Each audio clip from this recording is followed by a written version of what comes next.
Yo, what's up everyone? This is Kaiser War here, and I've been putting off this video for the longest now, but I finally get to talk about Xenoblade Chronicles 2, Torna, the Golden Country. I haven't got a chance to actually talk about Torna since my last video because, again, I didn't have Torna at that time, but I've been played it a while ago, actually. I actually played it months ago. I just wanted to talk about it now because I never got a chance to, and plus Xenoblade Chronicles 3 came out in that time, and I've been distracted with that, so I have to get Torna out the way. So, as normally when I do these videos, I like to start with like a bit of a history. I guess I can't really say much of a history regarding Torna itself because Xenoblade Chronicles 2 was my first Xenoblade game. But as for Torna, I didn't get hold to Torna until about a year or so after I played Xenoblade Chronicles 2. I could have bought Torna earlier than that, but I wanted a physical copy, and all the American physical copies were expensive. So I settled for a European copy, which was, still wasn't cheap, but it was easier to get a hold of. And sadly enough, all the DLC, like the DLC code that was for the expansion pass was in there, and I couldn't use it because I would have to get a European copy of Xenoblade Chronicles 2, and I'm not doing that. So yeah, I guess that's my small history with Torna the Golden Country. I've been hearing a lot of people say that this game was really good, that it was basically an improvement over Xenoblade Chronicles 2 in terms of gameplay, characterization, that kind of stuff. And I didn't know what to feel because I haven't played Torna at that point. I played Xenoblade Chronicles 2, and despite my issues with the game, I did have fun with it. Hell, the game's even more fun now that I beat it, and I now know how the combat works, now I know how the driver combos work and all that jazz. So, it's funny that it took me to beating the game itself to actually learn how the game works, because Xenoblade Chronicles 2 has shitty tutorials, and I think everyone could come to an agreement on that. But the good thing about Xenoblade Chronicles 2 Torna is that they improved on a lot of stuff, and I really like that. So before I talk about like improvements of gameplay and all that stuff like that, I want to talk about the nature of this being a DLC to begin with, and I think that's the biggest point of Torna. So Xenoblade Chronicles 2 Torna the Golden Country is a downloadable content, is a expansion on the story of Xenoblade Chronicles 2, where they delve more into the Aegis War 500 years ago prior to the events of Xenoblade Chronicles 2. Now, what I find really cool about Torna, and what I find really cool that Monolith Soft took the chance to do, was not only expand on the combat and the characters that were introduced in Xenoblade Chronicles 2, but also turn this into its own game. Obviously, I know they had obviously, there's games out there that have like expansions and DLC side stories that they are big enough to become their own game. But I think I've never seen it done like Torna before. Torna feels like its own game, like standalone. Now, granted, you don't have to play Xenoblade Chronicles 2, but I don't say you have to, but you need to. I guess. I'll say you don't have to, but you kind of need to. But I find that really interesting that people can play Torna by itself. I think that's really cool. Obviously, there's some things you're going to miss out on if you don't play the original Xenoblade Chronicles 2, but it also complements this 2 very well. And what Torna feels like is Xenoblade Chronicles 2.5. Like, it feels like that good bridging point between like being a DLC and its own game. It's its own game to the point where like it has its own physical copy that you can buy. Now, I bought a physical copy. I couldn't find an American version that was affordable, so I bought a European copy. Sadly enough, the DLC for the expansion pass I cannot use because my copy of Xenoblade Chronicles 2 is from America. So, sad. But still, I like that Torna is big enough to be considered its own game. It's kind of crazy that this is still DLC at the end of the day. It's downloadable content. Technically, if you buy it in a physical copy, it's not really downloadable content anymore, but it was made as DLC, but also Monolith took the chance to make it its own game, and I think that's really, really cool. I think that's like awesome. And on top of that, they took the chance to like improve on some things, prove some characterization for some characters that didn't get much of it in the main story, gameplay. Like it's insane. Like they took the chance, like, what? We heard some complaints. We had some issues with the game ourselves. We're going to take this chance to not only expand on this little DLC thing we're doing to make it its own game, we're also going to add new gameplay changes that fit this game and, improve off what we had in Xenoblade Chronicles 2. And I think that is super awesome. So as I go down the list, I actually want to talk about the characters because I did the same thing for my Xenoblade Chronicles 2 video. And a lot of characters I did mention in that video are also in, obviously, Torna. Like characters like Bridget's in Torna, Hayes is in Torna. I talk about Mithra and Pyra a lot, so I won't be mentioning them much here, but I do have to bring up things that are unique to them in Torna, right? So let's start with Laura. I think Laura is the best character to start with because she's the main protagonist. So Laura, by far, before I even talk about anything else about her, by far, favorite design. I've seen all these Xenoblade characters I have seen every character, right? Ever since Future Redeemed, that's every character we've seen so far in Xenoblade as of the Cloud Saga, right? And I just have to say that Laura has my favorite design. She looks so good. The design is on point. I don't know what it is. I just love this design. Saito was cooking, okay? Obviously, we've seen Laura in Xenoblade Chronicles 2, but like, having to actually play her now, Saito was cooking. You know, I'm gonna say that. I think the idea of her using whips and her bare fist to beat the shit out of enemies is also pretty cool. It reminds me of Fei Fong Wong before he actually, you know, transfigurated into Matthew Van Damme in Xenoblade Chronicles 3 Future Redeemed. But still, I like Laura. Character-wise, she's awesome. She has a great personality. You definitely sense how mature she is, though she's still hiding a bit of, like, you know, sadness on the inside, you know. And there's a villain that kind of comes into play in her characterization called Gort. I don't want to talk about Gort too much because honestly, he's pretty garbage, but the idea of him being an abusive person towards Laura is a pretty good. I like this angle, like not the abuse, but I like this angle that they take with Laura being essentially in this abusive relationship from when she was a child, and it's really sad, really, because like, you know, Laura goes through some sad shit, like in the beginning of it, where she's trying to look for her mother and just only found out her mother was already, you know, dead, which is depressing as hell. And that's how the game starts out, man. Like, oh my god, like. Already, because of Malice's bullshit, the game starts off sad because this is in the middle of the Aegis War. Everything's just, it's already depressing. It's already sad. But it's not to say that Xenoblade Chronicles 2 Torna is all sad, because Laura does have great interactions with all the other characters. She has I like her interactions with Jin. I really do, because it shows how strong their relationship was. Because Laura was dead in the original game, you know, we don't get much between her and Jin, but in this game we get a lot, and we see how much Laura meant to this guy and why he would essentially go off the deep end. It's sad because I really like Laura. The one thing that kind of bugs me about not exactly Laura herself, but what they do with her, she's the main character of this game, right? But she doesn't feel like the main character. This is essentially Jin's game, right? Jin's the main character. Laura is more of a decoy protagonist, right? They kind of hype her up as the main protagonist, but it's really Jin as the main character. It kind of reminds me of like Kamina and Simone from Gurren Lagann. Spoilers for that, but they show you off Kamina as like, oh, he could be the main character, but after he leaves the story, Simone is technically the main character. So Kamina was more like a decoy. He was, you know, kind of like a, not exactly a red herring or anything like that. It was more like, oh, we thought it was going to be this guy, but it was the other guy, something like that. But I like Laura. She's awesome, dude. Like, I love this design. I don't think Saito can I don't give a shit. Like, I like Saito's designs, especially in Xenoblade Chronicles 3. Cooking, definitely there. But Laura has a, like, it's so good. It's like, I don't know how to describe it. I was never good at like describing people's designs, but damn, Laura looks so cool. Like that design right there. Awesome. Anyway, speaking of Laura, I gotta move on to Jin, because we definitely gotta talk about Jin.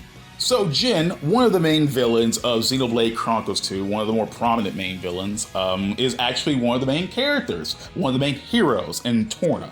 And I like Jin. I like Jin in Xenoblade Chronicles 2, right? But at the same time, just like, you know what? He's a good villain, but like, I didn't really care too much about him personally. It's not like I hated the guy or anything, like far from it. But seeing how he was before he turned, it was actually pretty interesting. You seeing how much of a goof he kind of is around Laura. Those two are really tight, and I like seeing Jin in a happier state. You know, like his interactions with other characters are actually really funny. Just seeing how quiet and to himself he is, and you know, having that bounce off of characters like Mithra, who's a lot more loud and brash, and he's just essentially just trying, he's trying to keep to himself, right? He's just trying to keep to himself, but ultimately cares about the people around him, will protect them. Jin is awesome. I like seeing him before he changed. Again, as I mentioned before, showing Jin with Laura is really powerful because it shows how much she really meant to this guy. And I can definitely see it. I think their relationship is probably one of my favorite parts of this expansion. And I really like that because you don't get too much of that because, again, before Laura's dead. But the mystery behind Laura was actually pretty interesting in Xenoblade Chronicles 2. But in Torna, I like Jin. I like seeing him more, and I definitely like to get more out of him in this game. This is his origin story, right? This is Jin's origin story, and I thoroughly enjoy it. Now, I want to talk about Haze because Haze is such a weird one. Haze is a weird one to me. So Haze was known as Fan Lenorn in Xenoblade Chronicles 2. This is because Malthus awakened her, renamed her, and essentially bound her to his will. But this is Haze back when she was Laura's blade. So the one thing I feel that I really wish they could have did more with is Haze. I feel like they didn't do enough with Haze. Now, we do spend a good amount of time with her in Xenoblade Chronicles 2 and in Torna, but I feel like I don't get much of her, and that kind of bums me out because, again, she has a really cool power of being able to suppress blades. She has a very nice personality. I like her playstyle in Torna, but I just feel like she's one of the weaker characters, and not like ability-wise, but character-wise, right? And I don't even hate Fan Lenorn again.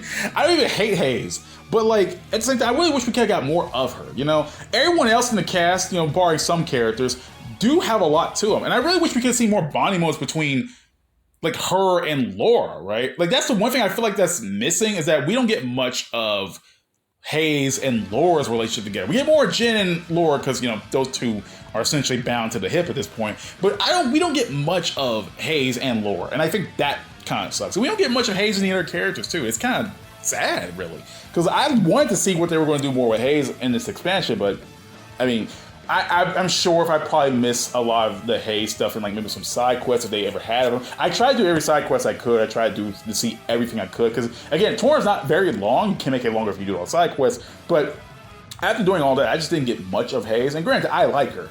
I like her personality. I definitely like her design, but I really wish we could have got more of her. I really wish we could have gave her more to do.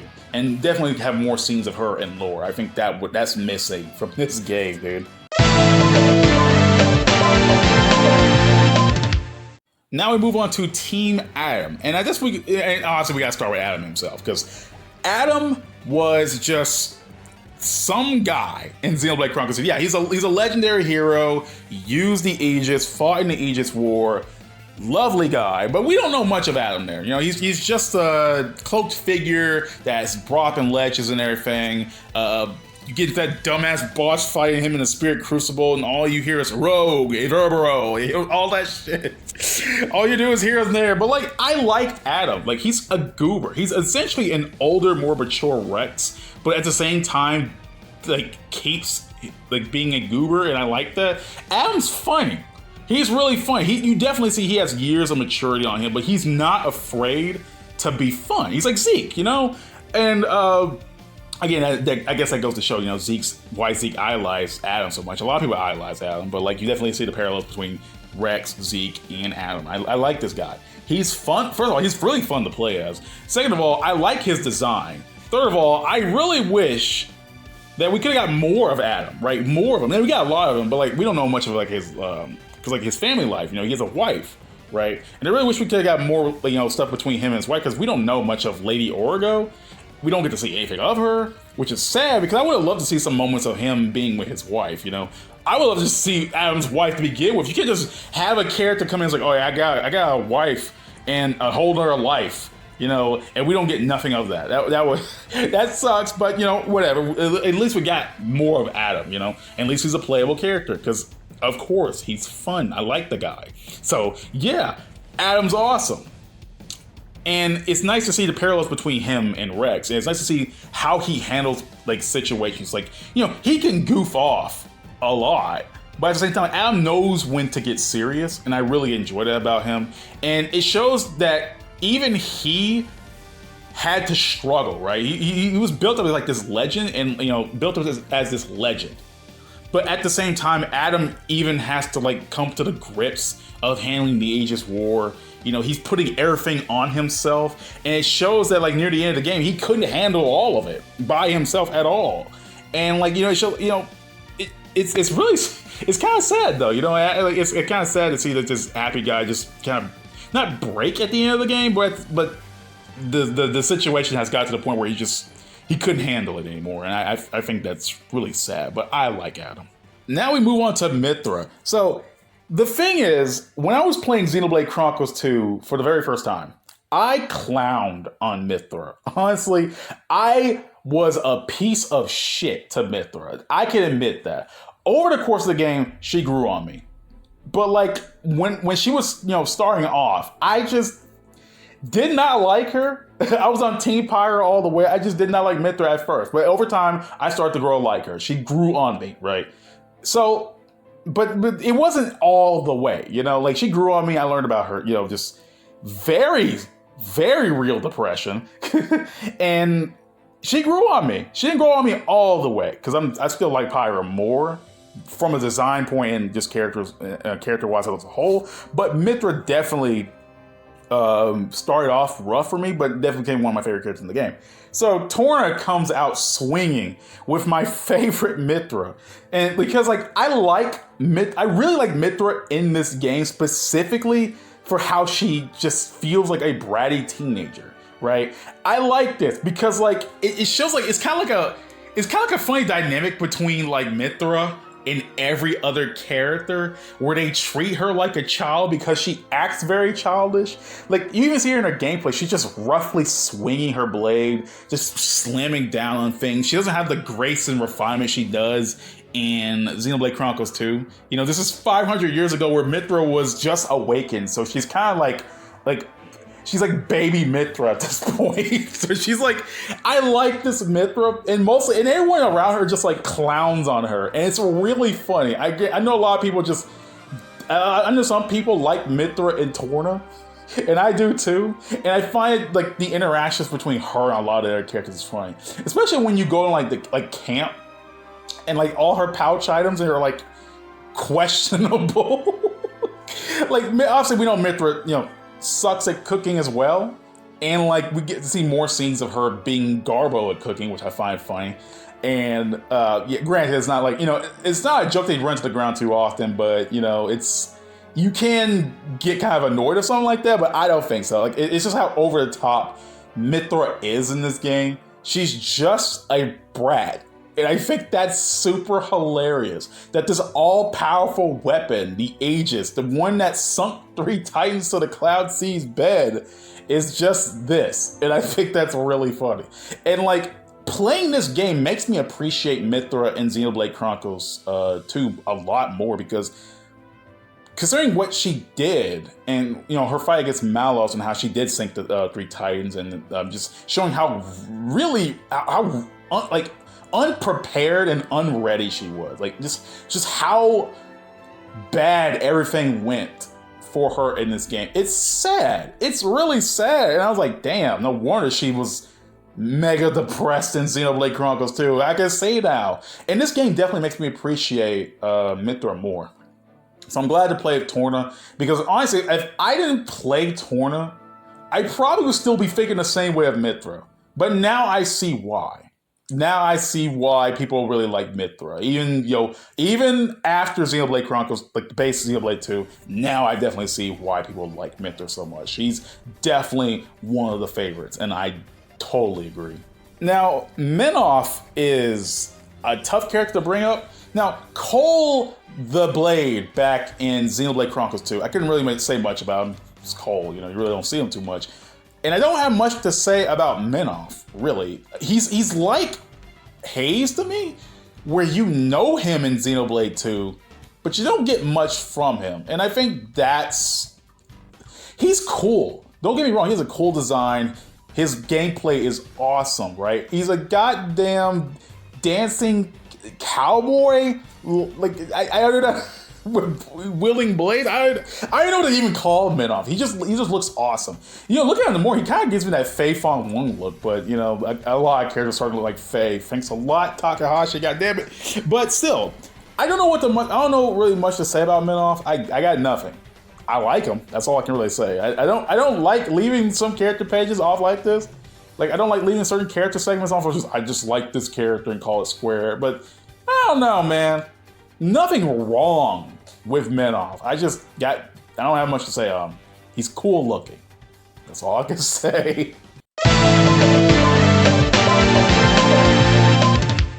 And here we are with Team Hugo, starting with Hugo himself. And just like Minoff and Hayes, I don't have much to say on Hugo. Not that I hate the guy. I just don't. He just like, I don't know what to say. When I look at Hugo, I see Nile, right?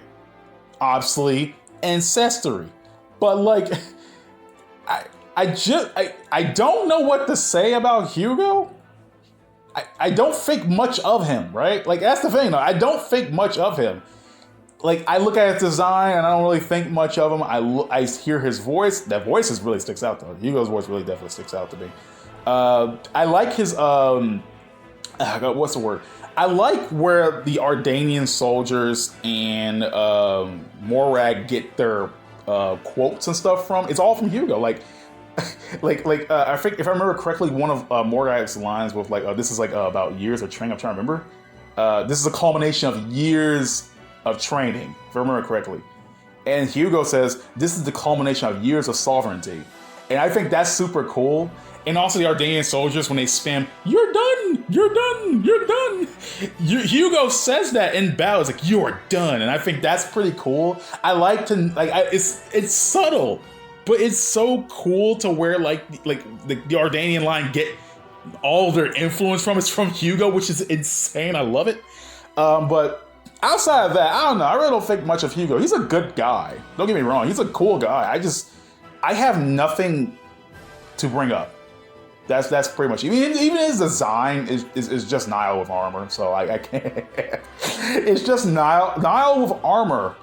I think he has probably the weakest design to me. I don't want to like be harsh because the design isn't bad. It's just like, okay, it's Nile with armor. But it's Hugo. I'll move on. Okay, so I want to talk about Bridget. Okay, I don't want to go into like a long rant about this one, but Bridget is probably one of the sticking points out of this entire roster to me. So obviously, 500 years ago, Bridget had been awoken by probably several drivers in her lifetime. Different personalities arose from Bridget. Bridget's a bitch in this game. She totally is, and I don't know what to feel about it. Like, it feels weird to me that she is, because obviously I know, like in Xenoblade Chronicles 2, different Bridget, hanging with Morag, different personality. You know, I could dig Bridget in that game, but something about Bridget here, I don't know what to think of, and I don't like her in this game, if that makes any sense. No. I don't hate Bridget. It's just like, when I compare her to 500 years later, I don't know. I don't know, man. But hey, you know what? Despite me not liking much of her in this game, it is super cool to actually be able to play as like the Blades in this game. I think that's one thing that's cool, and it's cool to play as Bridget. I think that's one cool thing that I like. But personality-wise, I got nothing for her. She's a meaner Bridget. That's all I can really say. A meaner Bridget, and I don't know what to feel about that. And I don't want to stay on this topic for so long, so I'm going to go to Aegeon, and I'm going to tack him onto Bridget's little section here, because Aegeon is just Aegeon. I didn't have much to say on him in the original game. I don't have much to say on him here. I really feel bad for Aegeon because, like, his design looks awesome. You got freaking the character designer Yusuke Kozaki from Fire Emblem to draw this robotic looking ninja thing And you just don't do nothing with him. Why? Look how cool he is. Look at him. And you just don't do nothing with him. What the hell? What the hell? Like, yeah, but you know what? I think that's the case. It goes for like usually like a game with like a big party. You know, again, I already know Bridget from like, you know, Xenoblade Chronicles 2. So it's not going to really affect my opinion of her in this game too much.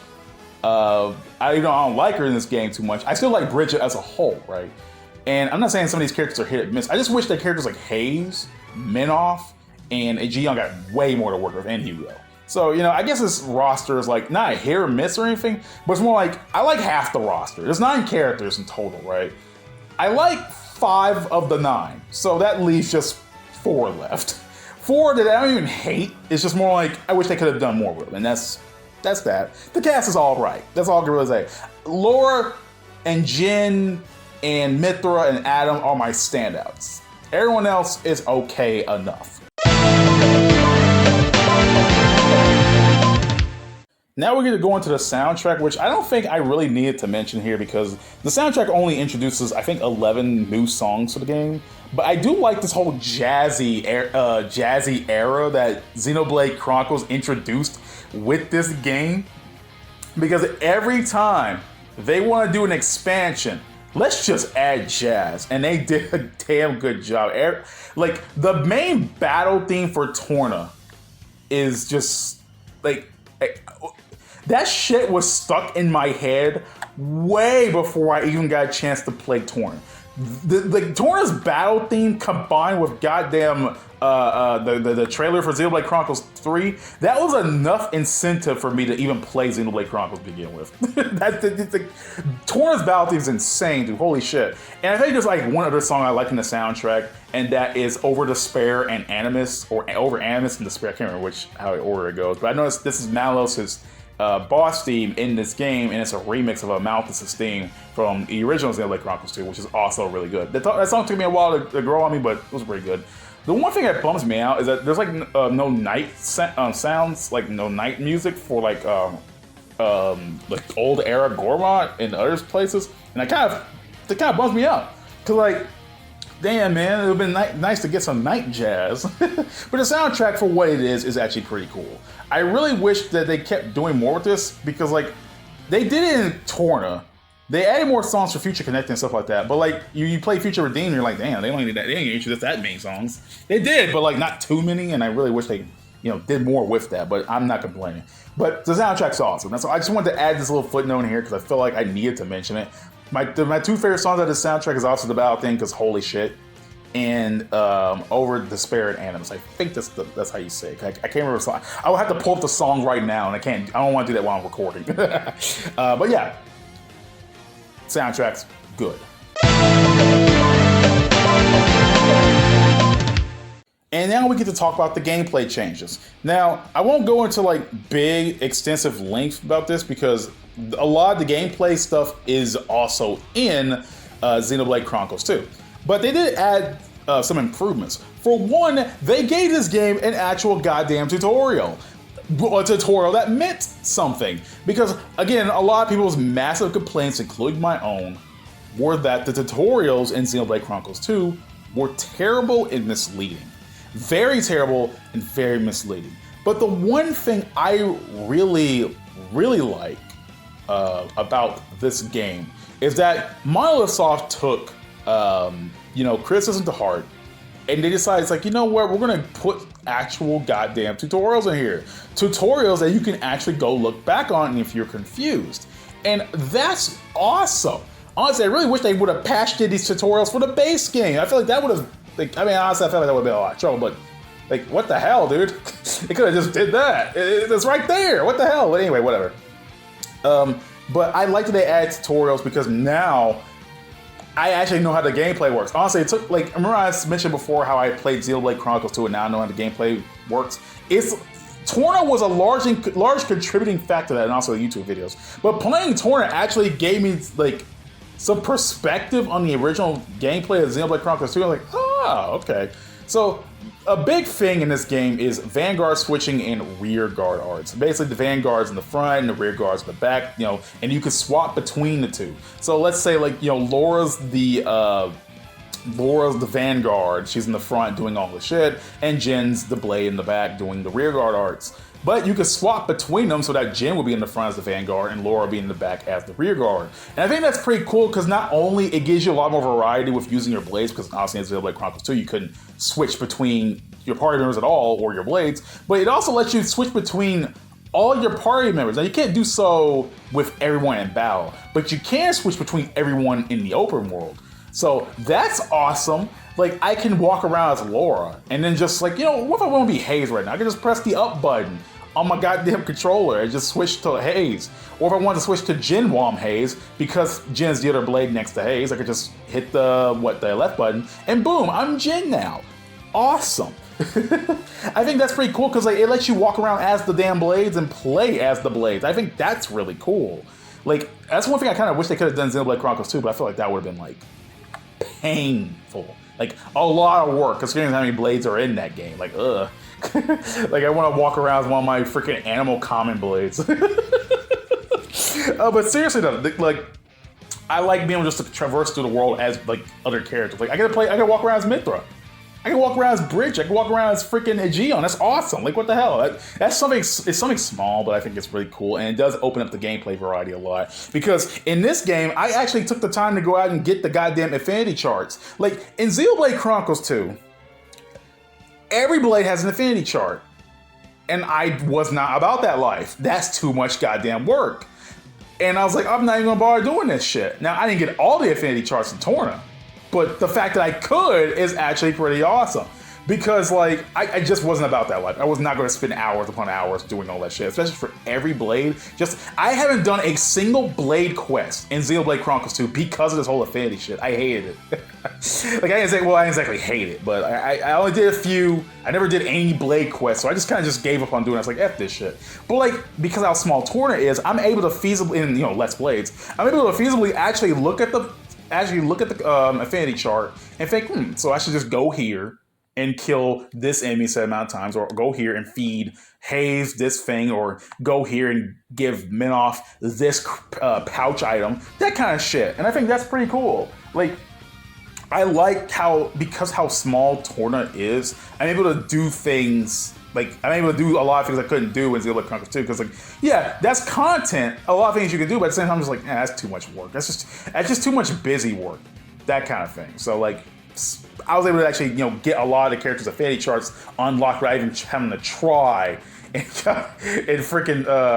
Torna, which is actually insane. And the gameplay is also pretty cool as well.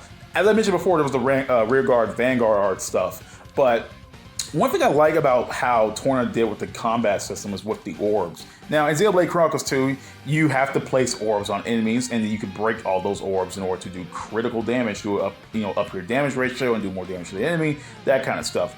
But the one thing I like about this game in particular is that it automatically gives you an orb when you use a art. Like, you don't have to work up to the level, like the higher levels in Xenoblade Chronicles 2 to get the orbs onto the enemy. And granted, after a while in Xenoblade Chronicles 2, I started to get used to that. And it started to open up the combat variety a lot more, because it made me think about, okay, what combo should I use to, enhance this, et cetera, et cetera. Make sure I had Orb Master equipped, or make sure I don't use the same goddamn orbs, that kind of stuff. So that's one thing I really did like about it. And with this game, because of how small it is, I feel like, having to unlock the orbs and having to place the orbs on the enemy will take like way too long. So I like that it automatically just throws the orbs onto the enemy, which I think is cool. It's good for this game. I don't know how people will feel if it was like introduced in Xenoblade Chronicles 2. If that was the gameplay style, I feel like people wouldn't like it as much. But I feel like for the size of this game, it actually, it actually helped me go out and fight the unique monsters, right? I actually had an incentive to go out and seek the super bosses of this game, to think about, oh man, you know what, if I could put the orbs on them that easy, it shouldn't be an issue. So yeah, the gameplay is all the better in this game. I still like Xenoblade Chronicles 2 gameplay now that I know it is, but Xenoblade Chronicles Torna is actually easier to get into, way easier to get into than the first game. I think that's pretty cool. So one other gameplay thing I want to talk about, and because this is like the only other gameplay thing that I had to talk about because it's not in the original game is the community chart. Now, the community chart is basically where you go see NPCs. They always have something to say. If you have a quest for them, they'll automatically be registered on your community chart, that kind of stuff, right? And the more people you gather, the more the more the world expands. It gives you something to do in this world instead of just running from point A to point B. It actually helps you care about the people of the world of Xenoblade Chronicles a lot more. Now, nothing wrong with this system at all until you get to end parts of the game. So basically, the final location in this game, not exactly the final location, but the final town you go to in this game is called Oresco, right? And Oresco wants to be cute and guard you at two points in the game, all dependent on community levels. You have to get one community, you have to especially get, I think, a level 2, if I remember correctly, if I might be wrong.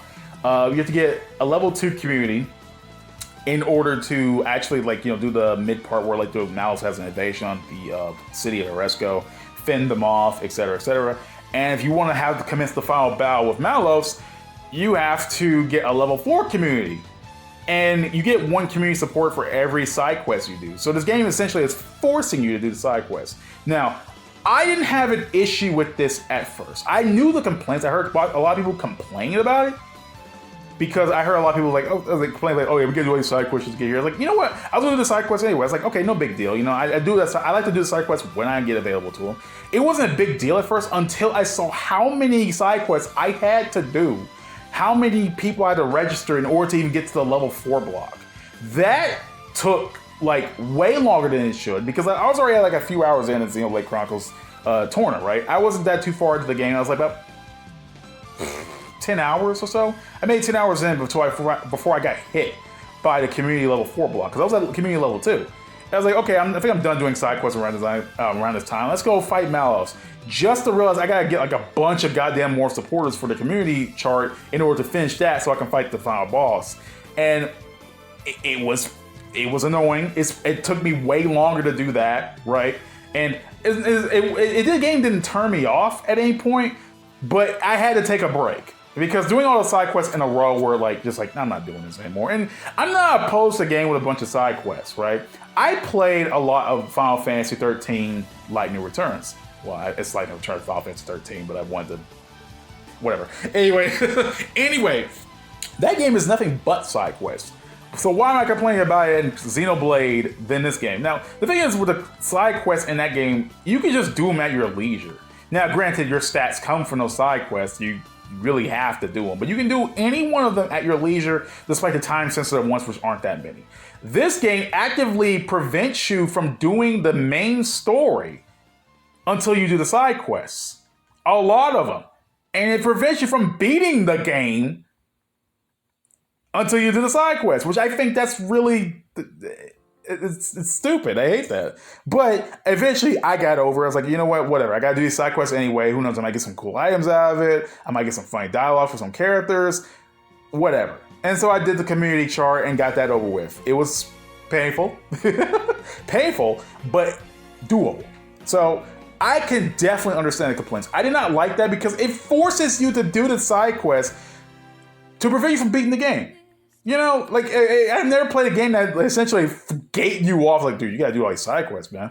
I had to do 30 goddamn side quests just to finish the game. I was already at Oresco, right? I was already at Oresco. Okay, you're gonna commence the final battle with Malus, but dude, you need to get level 4. You gotta do that.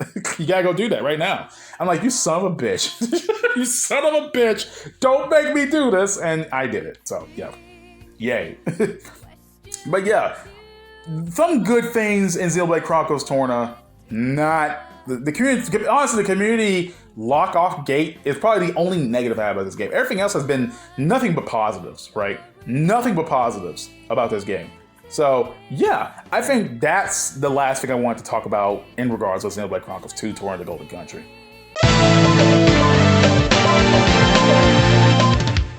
But yeah, that's the end of my Xenoblade Chronicles 2: Torna the Golden Country video. I've had a blast with this game. Torna is insane. Again, this is just a expanded DLC story on the original game, but yet Monolith was so keen.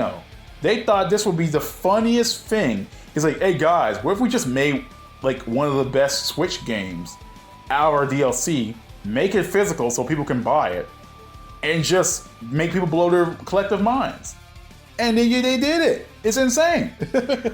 I liked Torna a lot. I had a lot of fun. And on top of that, the one good thing that Torna gave me is not only a good new cast of characters to goof around with and appreciation of the world of Xenoblade Chronicles 2, it gave me a larger appreciation for Xenoblade Chronicles 2 as a whole. Because I like the game. Don't get me wrong. Xenoblade Chronicles 2 was my first Xenoblade game. I liked playing it. I did enjoy it. There were some things that bugged the hell out of me. A lot, and they still do, because I'm doing a replay of Xenoblade Chronicles 2 right now, and they still bug the hell out of me a lot, but at the same time, it gave me a larger appreciation for not only Monolith Soft, but just for Xenoblade Chronicles 2 again, because like, I was hard in the game as I was, finishing up when things finally hit me, but after playing Torna, I think like, you know what, I appreciate the story a hell of a lot more. I appreciate these characters a lot more. I appreciate the combat definitely a lot more. And I had fun exploring the worlds, just to see how good this game looks. Just for like, a lot of people like clown the Switch, for being an underpowered console, blah blah blah. But I want you to look at Xenoblade Chronicles, both base and Torna, because looking at Torna, I think the game looks even better than Xenoblade Chronicles 2, which is insane. You don't have too many areas to explore in Torna, but like, the graphical improvements are utterly insane. One of the secret areas in this game literally blew my mind. I was like, how in the hell? It's like in a desert, and it looks so cool. I'm like, what the hell is this? This is awesome. Like that kind of shit. But anyway, yeah, that's really all I wanted to say. I didn't want to drag out this video much longer than I had to, but I had a ton of fun with Xenoblade Chronicles 2, Torna the Golden Country, and who knows, I might boot it up again someday just to give an even further appreciation for the world of all rest. So without further ado, I'll see you all next time. Peace out, everyone. I hope you all have a great day. Someday I'll get to that Xenoblade Chronicles 3 video. Someday. That's going to be a while because there is a lot to say about 3. Too much. As a matter of fact, I'll be doing it just the same as I've done in this video. I'll be splitting up the DLC into their own things, and eventually I gotta talk about Xenoblade Chronicles 1 and Future Connected. So I got a lot to talk about, a lot to play.